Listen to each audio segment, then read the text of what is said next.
Donc nous allons revenir sur le parcours chaotique d'Hélène. La jeune femme a vécu un véritable calvaire durant toute son enfance, et ce, dès les premiers mois de sa vie.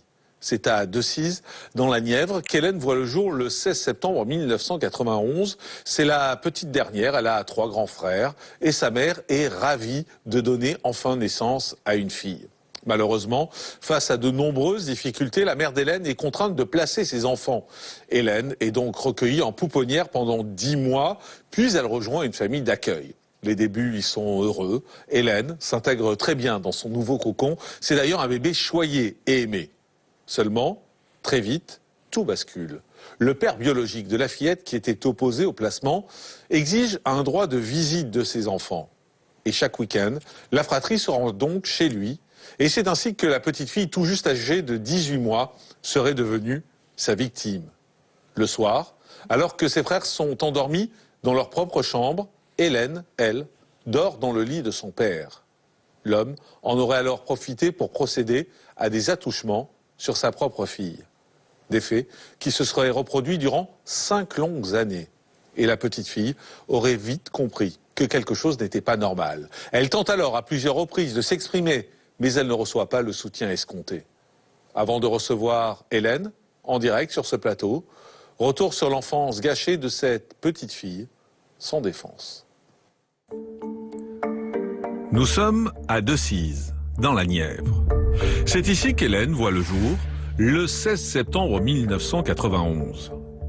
Sa mère, qui a grandi en famille d'accueil, a toujours rêvé d'avoir une fille. Alors, après les naissances de ses 3 garçons, l'arrivée d'Hélène la comble de joie. Mais le bonheur sera de courte durée. La femme a des difficultés pour élever ses enfants. Et son mari, beaucoup plus âgé, est absent et traîne dans les bars.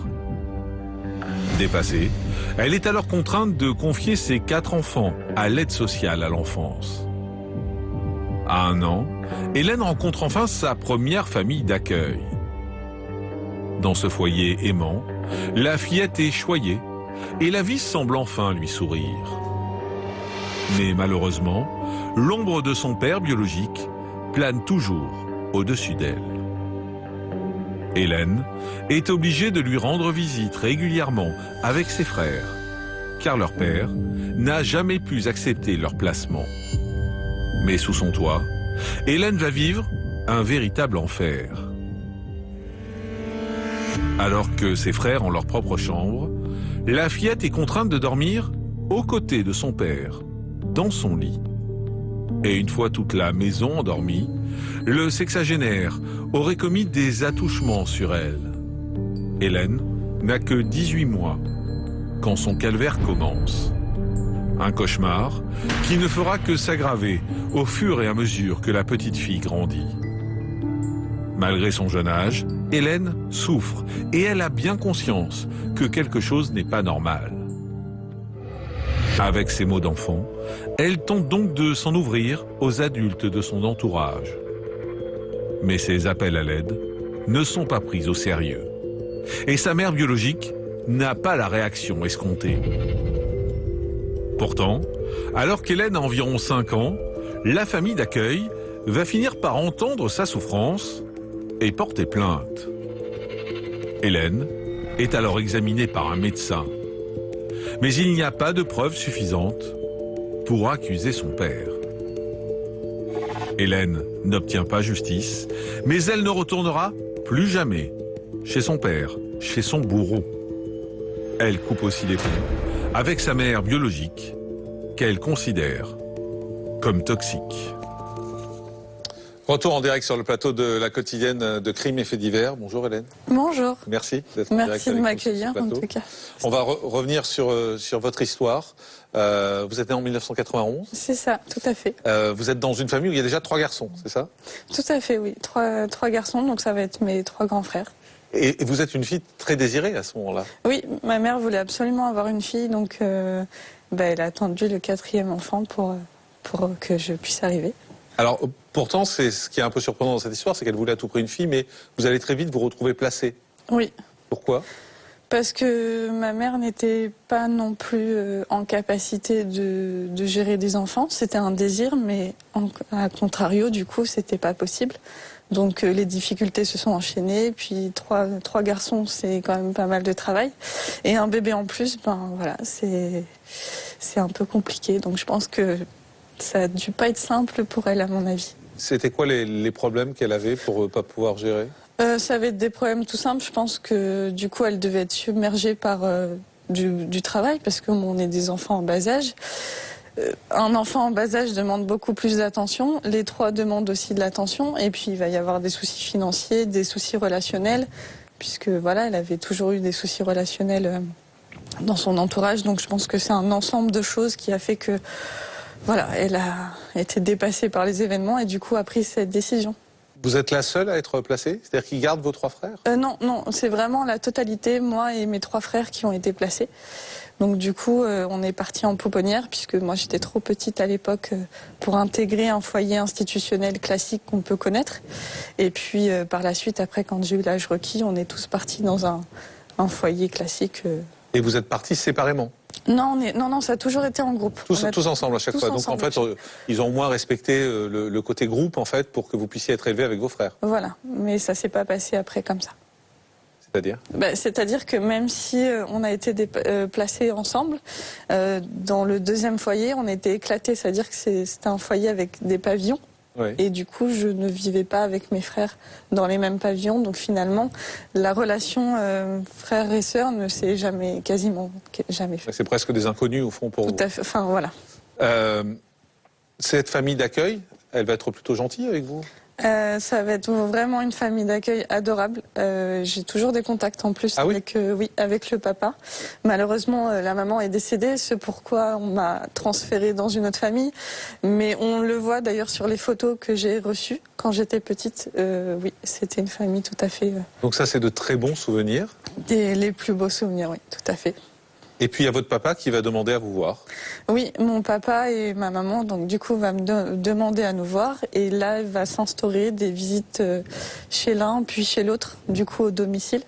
Vous avez quel âge quand vous recommencez à les voir? Je suis placée, j'avais 18 mois, donc je pense que ça a dû commencer aux alentours de 2 ans, quelque chose comme ça. Donc vous n'avez pas de vrais souvenirs? Par contre, j'ai des souvenirs des attouchements. Ça, c'est quelque chose, même à l'heure d'aujourd'hui, je serais capable de décrire un peu tout ce qui s'est passé. Après, comment ça s'est déroulé, non, c'est quand même assez vague. Votre papa, quand vous allez chez lui, il vous fait dormir avec lui? Oui, ça c'est un souvenir qui est toujours présent. Les samedis soirs à l'époque, les médias mettaient souvent des variétés musicales, voilà, le samedi soir. Et quand c'était fini, il allait du coup emmener les garçons dans leurs chambres respectives. Et puis dans le salon, en fait, derrière se trouvait un canapé, excusez-moi, avec un rideau. Et en fait, c'était sa chambre. Et du coup, il me couchait là. Et vous, vous craignez ce moment-là, ce moment où vous alliez vous retrouver avec lui? Oui, j'étais assez lucide quand même, puisque mes souvenirs sont quand même assez clairs. J'étais assez lucide. Mais si on remet vraiment le contexte dans la situation, je suis petite, j'ai 3 ans, j'ai pas de force, donc du coup je suis vulnérable. Et du coup, à part se laisser faire, c'est vrai que... Et quand on est aussi petite, on est avec son papa, donc il y a quand même un lien fort, malgré tout. Enfin, c'est son papa, en tout cas on respecte a priori. On se rend compte que ce qu'il fait est mal? Moi, je me doutais que ce qu'il faisait... c'est imperceptible et c'est pas facile, nous, en tant que victimes, d'exprimer à quel moment on peut comprendre que c'est malsain. Mais c'est perceptible. Pour moi, à ce moment-là, je comprenais que c'était pas du tout une relation une relation fille-père, excusez-moi, totalement classique. Il y a des attouchements qui sont faits? Oui, des attouchements et des frottements aussi. Voilà, donc c'est déjà pas mal. Et ça a duré au moins 3 ans. Tous les samedis. Jusqu'à vos 6 ans à peu près? Oui, 5-6 ans, c'est pareil. J'ai donné un ordre d'idée, mais c'est toujours un peu compliqué de bien resituer à quel âge exactement ça s'est arrêté. Mais oui, 5-6 ans. Et ça veut dire que le soir, quand vous allez voir la télé, au départ de ces soirées, ça commence par regarder la télé, vous savez comment ça va évoluer? Oui, je le savais, mais pareil, comme je dis, je ne pouvais pas faire grand-chose. Mais ce que je veux dire, c'est qu'il y a une peur en vous, c'est plutôt pour essayer de comprendre, vous, dans quel état d'esprit vous êtes. Tout de suite, je crois que j'ai développé des symptômes d'angoisse, de stress. Je suis quelqu'un de très crispé, et je pense que le fait d'être crispé, c'est venu à ce moment-là, puisque c'était ma façon de me protéger, je pense. Et oui, je savais ce qui allait se produire, et du coup, je ne pouvais que laisser faire de toute façon. Vous vous souvenez de mots de votre père, de paroles de votre père dans ces moments-là? Est-ce qu'il vous parlait?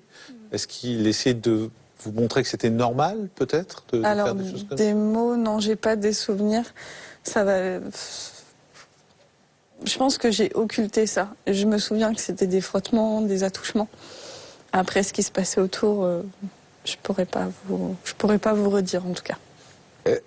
Est-ce que vous avez essayé d'en parler à votre famille d'accueil, par exemple? Oui, j'en ai parlé à ma première famille d'accueil et ça se voyait dans mes comportements ou bien même dans mes dessins, puisque j'ai récupéré d'anciens dessins où vraiment on peut comprendre que c'est pas des dessins d'enfants appropriés.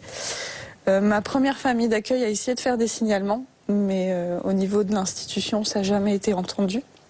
Elle faisait des signalements à la police? Non, en fait, dans le foyer, ils font toujours des signalements. Ça va être à l'assistante sociale, à l'ASE, des choses comme ça.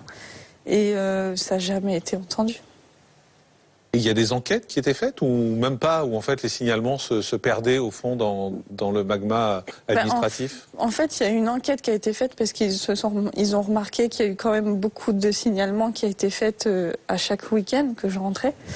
Et il y a eu une enquête qui a été faite, puisque je me souviens que je suis partie à la police faire une déposition, ça je m'en souviens très bien.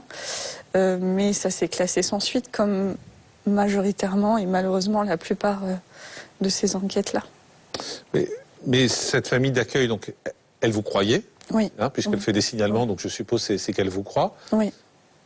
Et malgré tout, elle vous laisse repartir chez ce papa le samedi? En fait, c'est la justice, c'est très compliqué tant que... Elle n'avait pas de pouvoir? Non. De vous garder, c'est ça ce que vous voulez me dire? Non. Elle ne pouvait pas dire le samedi, non, je la garde, elle ne va pas voir son papa? Ben non. Enfin, là après, c'est vrai que c'est des techniques, moi, à mon âge, oui. Voilà. Mais non, ça s'est pas passé comme ça. Et quand vous rentriez, après avoir vu votre papa, dans cette famille, on vous demandait comment ça s'était passé?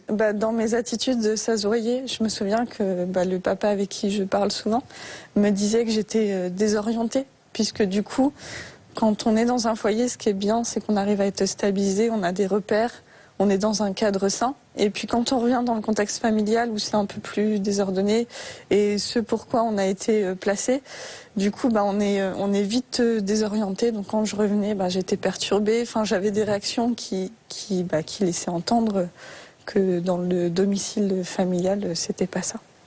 Maître Sandrine Pégan, c'est étonnant quand même qu'il y ait beaucoup de signalements, hein, c'est ce que vous nous avez dit, Hélène, qu'il y ait beaucoup de signalements et qu'en fait ça aille pas beaucoup plus loin.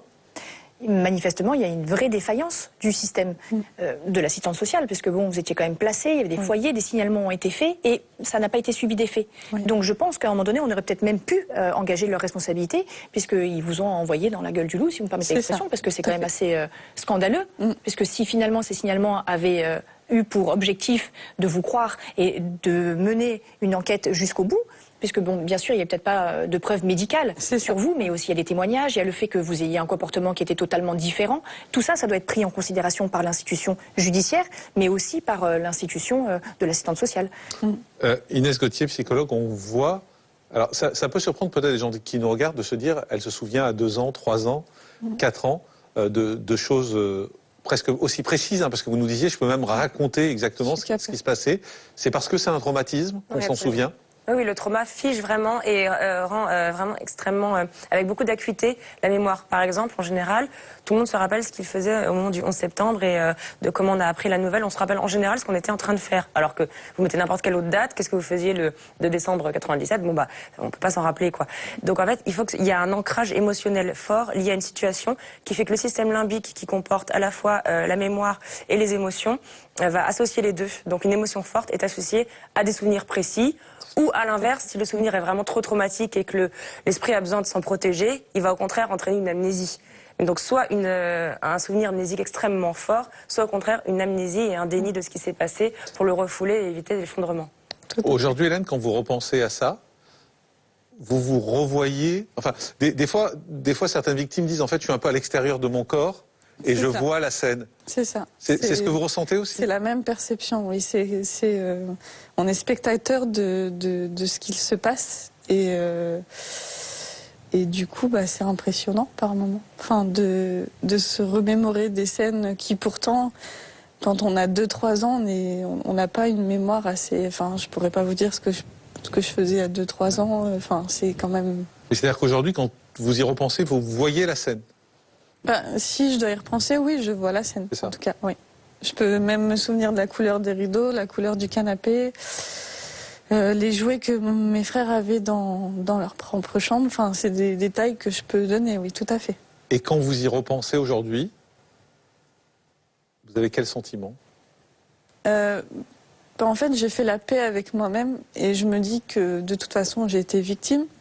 Et que pour avancer, il faut accepter ce qui s'est passé et puis j'ai ma vie à faire. Donc j'ai pris le parti. Il y a un sentiment de colère? Ah, tout à fait, oui, tout à fait. De colère, de tristesse et puis surtout d'être salie et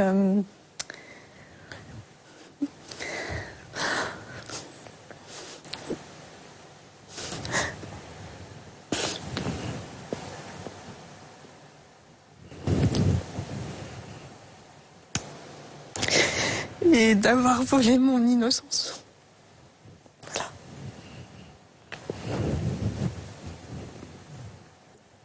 Vous parlez de tristesse?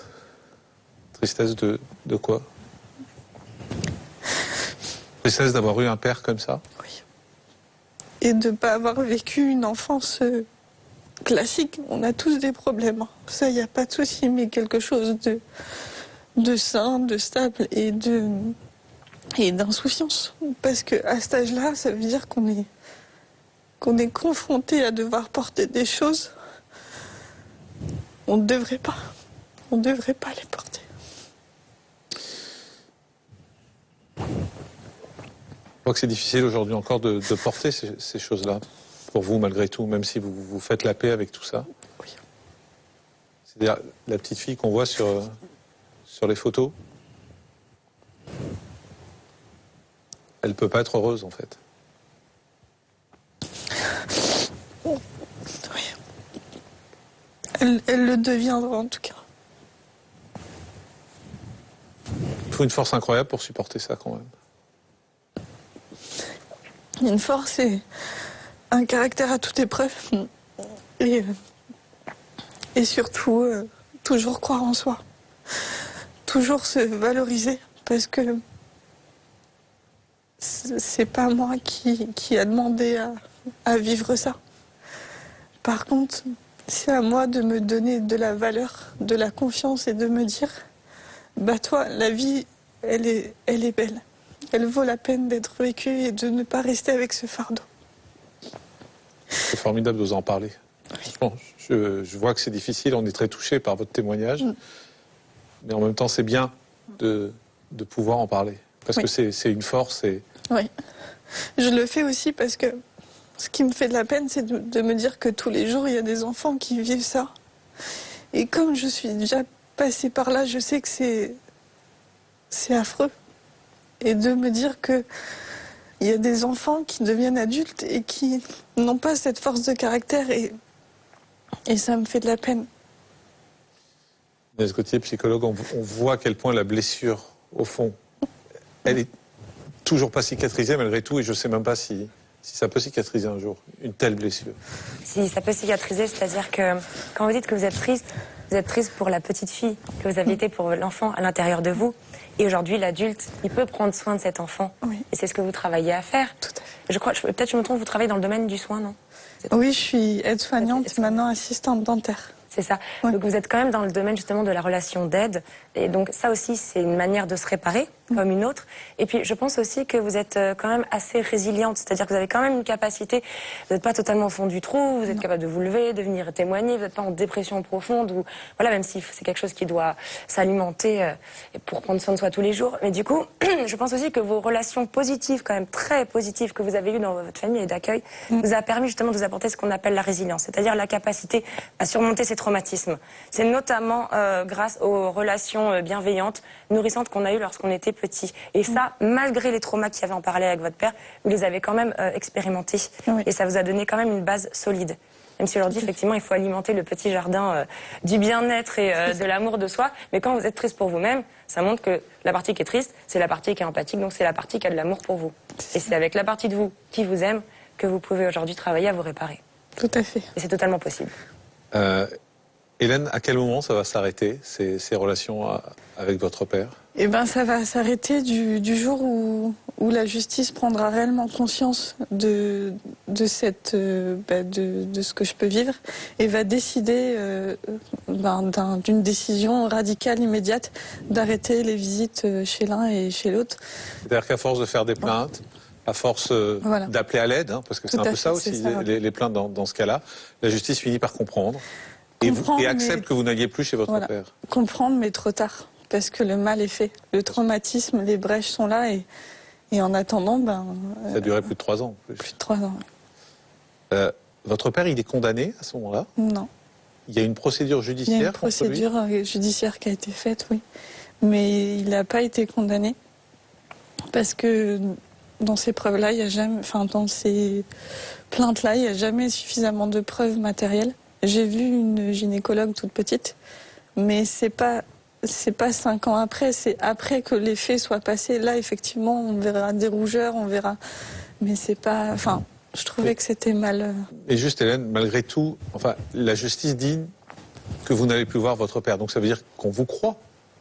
C'est pour ça que Oui. En fait, ce que j'ai du mal à comprendre, c'est que j'ai le sentiment que dans ce cas-là, on va en parler avec Maître Pégan, mais la justice, elle est à cheval entre deux choses. C'est-à-dire, soit c'est vrai ce que vous dites, et dans ce cas-là, on vous enlève de votre père et on l'attaque, soit le juge est convaincu que c'est faux et on vous laisse avec votre père. Là, j'ai le sentiment qu'on est à cheval entre les deux. C'est-à-dire, on vous dit ne va pas le voir, mais au fond, il n'y a pas de preuve, donc on le laisse tranquille. C'est ça.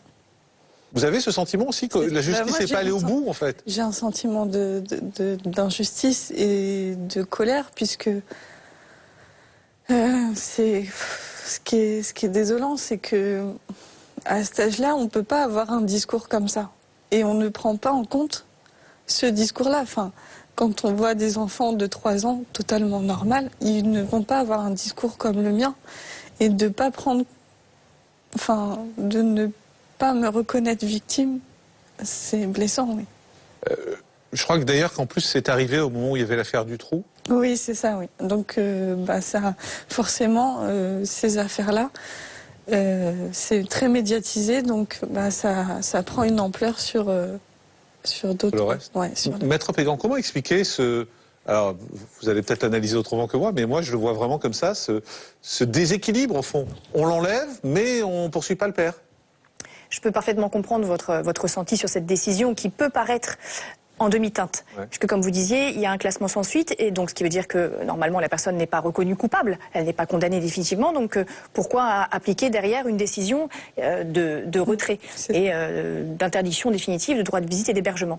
Et puis vous aussi, je comprends votre position, puisque vous avez le sentiment que la justice est intervenue beaucoup trop tardivement. En fait, déjà, la première des choses, c'est que le classement sans suite, ce n'est pas une déclaration d'innocence.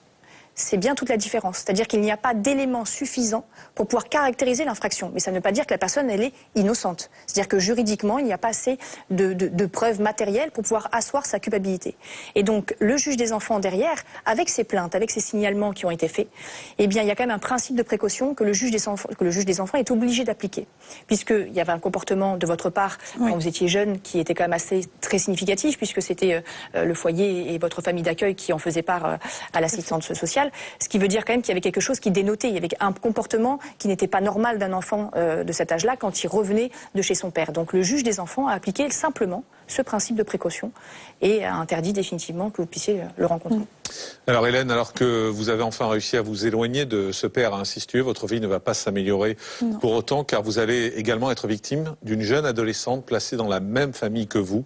Et quand votre maman d'accueil va mourir, vous allez vous retrouver au sein d'une nouvelle famille, beaucoup moins aimante, celle-ci, puisqu'elle va vous faire vivre également un véritable enfer.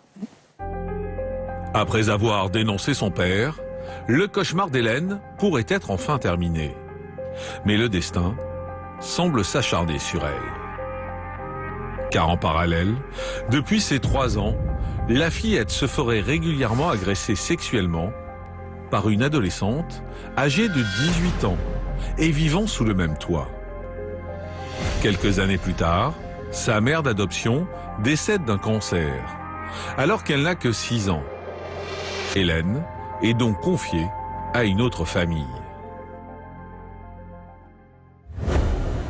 Et alors que la souffrance de la petite fille aurait pu toucher à sa fin, sa violeuse est placée dans la même famille qu'elle. Dans cette nouvelle maison, leurs chambres sont plus éloignées, mais l'adolescente continuerait à lui imposer des frottements, des caresses et même des pénétrations digitales dès que leurs parents d'adoption ont le dos tourné. Cette jeune fille mettrait sa main sur la bouche de l'enfant pour ne pas qu'elle fasse de bruit. Un rituel qui aurait lieu quasiment tous les soirs. Mais Hélène n'ose rien dire. Elle a trop peur de passer pour une menteuse, comme quand elle avait dénoncé son père. À 6 ans, cette jeune fille quitte enfin le foyer et les sévices s'arrêtent. Mais pour autant, la fillette ne trouve pas sa place dans sa nouvelle famille. Dans cette maison, les enfants n'ont pas le droit de sortir, ni de recevoir des amis, et n'ont pas accès au monde extérieur. Dans ce terrible huis clos, la famille, qui vit recluse, rabaisserait quotidiennement Hélène.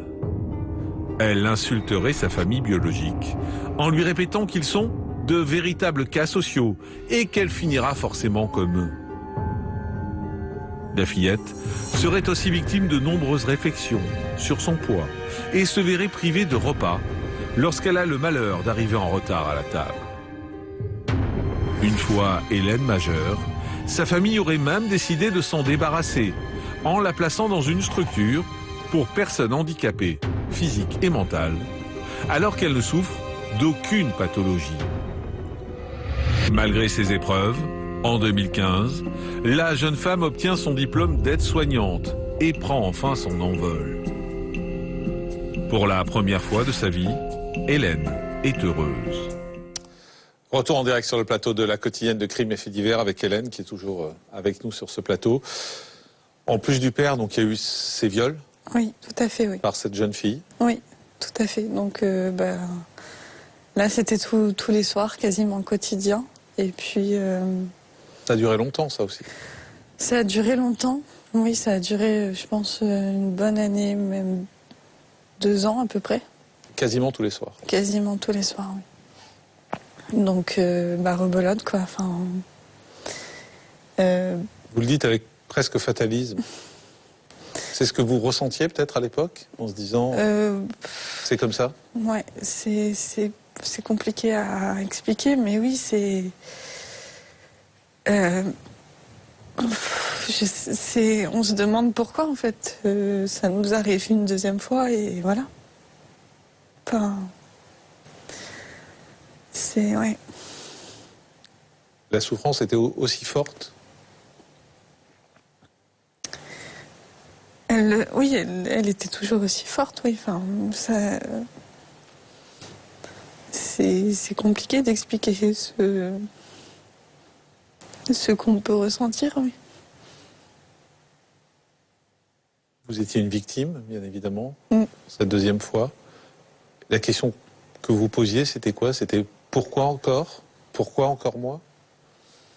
Mais je pense qu'à ce moment-là, je me suis un peu éteinte, en fait. J'avais plus de sentiments, je ressentais plus rien.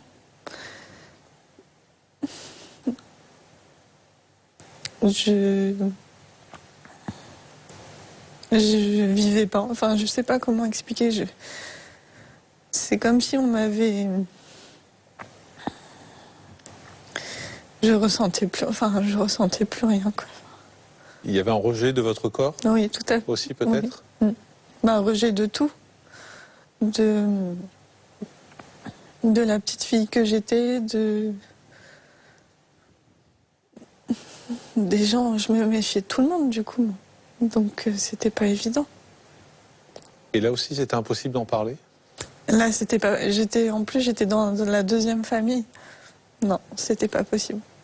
Déjà qu'elle portait un regard pas très.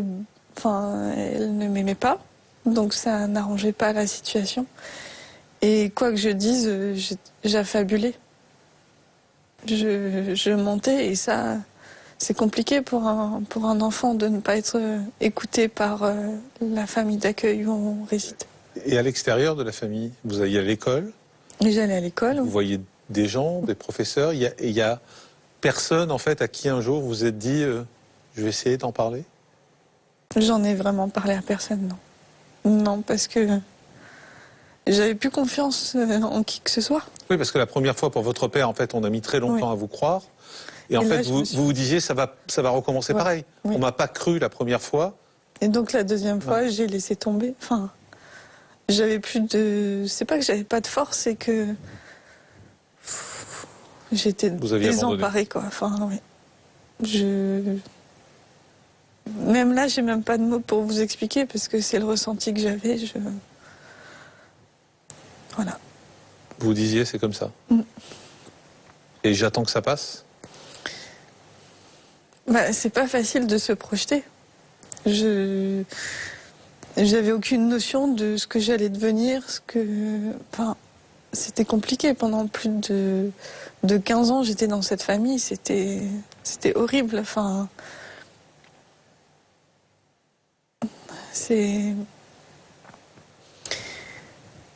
j'étais pas considérée en tant qu'enfant en plus. Enfin, j'avais ce sentiment qu'elle me rejetait en plus. Donc, quand on n'est pas reconnu en tant que tel, j'avais pas envie de m'imposer en fait.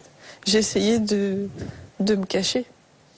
Quand vous êtes enfin parti, et quand vous avez compris tout ce qui s'était passé et qu'il y avait des possibilités juridiques, est-ce que cette fois-là, vous avez porté plainte contre cette fille? Non, entre nous, non. Parce que j'avais pas envie de rebaigner dans ce que j'avais déjà baigné quand j'étais petite. Et puis je me suis dit, je vais me reconstruire différemment. J'ai envie de donner toute cette énergie à mettre de la positivité. Je vivais dans la négativité permanente et j'avais envie de vivre tout simplement et de transformer ce que j'avais vécu en quelque chose de positif et qui allait me servir pour ma reconstruction. Ce qui est terrible, c'est que non seulement on vous a volé votre enfance, mais on vous a volé votre adolescence. Tout à fait. Et mon début d'adulte aussi, de ma vie d'adulte. Aujourd'hui, vous voulez quoi? Tourner la page de ces années-là où vous vous dites ça a existé, je ne tournerai jamais la page. C'est ça. Et je vais m'en servir comme une force, même si c'est compliqué, mais je vais m'en servir comme une force. C'est ça. En fait, j'ai accepté mon parcours de vie. Il est ce qu'il est, il me représente. Je suis la femme que je suis aujourd'hui. Et je me dis, ça m'a aidée dans ma reconstruction, dans qui je suis aujourd'hui. Et j'ai envie de redonner un petit peu espoir à tous ces enfants qui, malheureusement, vont passer dans un parcours plus ou moins similaire. Et aujourd'hui, vous arrivez à être fier de ce que vous êtes Je suis devenue? totalement fière, oui. Je suis tellement heureuse de la femme que je suis devenue. Et malgré la maladie, malgré tout ça, je suis fière de... Je le dis, oui, je suis très fière de ce que je suis. C'est très touchant de vous entendre dire ça après votre histoire, en fait. Il faut, c'est important. Il faut ne pas avoir honte du passé qu'on a. Et il faut accepter qui l'on est, en fait.